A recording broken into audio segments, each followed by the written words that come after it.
മായാവി. ഒരു ദിവസം ഒന്നു വേഗം പോടിങ്കിനി, കുട്ടൂസൻ കാത്തിരിക്കുകയാവും. ശരി അമ്മായി. ടിങ്കിനി, അതാ നോക്ക്, രാജുവും രാധയും. ഹി ഹി, എന്നെ താഴെ ഇറക്ക്. ശരി.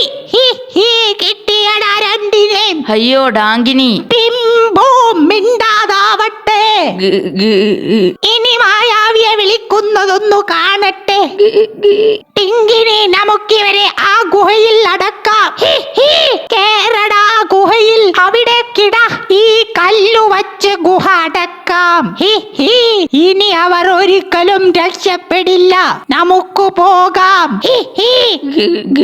രാജു ഉടനെ ഫോൺ എടുത്തു. ഇതിൽ മന്ത്രം റെക്കോർഡ് ചെയ്തിട്ടുണ്ട്, പ്ലേ ചെയ്യാം. ഓം ഹ്രീം കുട്ടിച്ചാത്ത, ഓം ഹ്രീം, ഓം ഹ്രീം.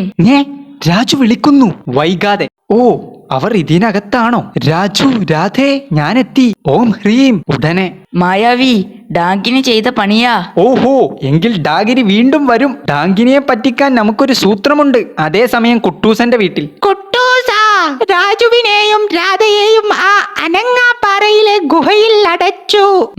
ഭലേ ഭേഷ്. ഡാങ്കിനി, അനങ്ങാപ്പാറയിലാണ് മിഴുങ്ങൻ രാക്ഷസന്റെ ഗുഹ. നമുക്ക് പിള്ളേരെ പിടിച്ച് രാക്ഷസന് കൊടുക്കാം.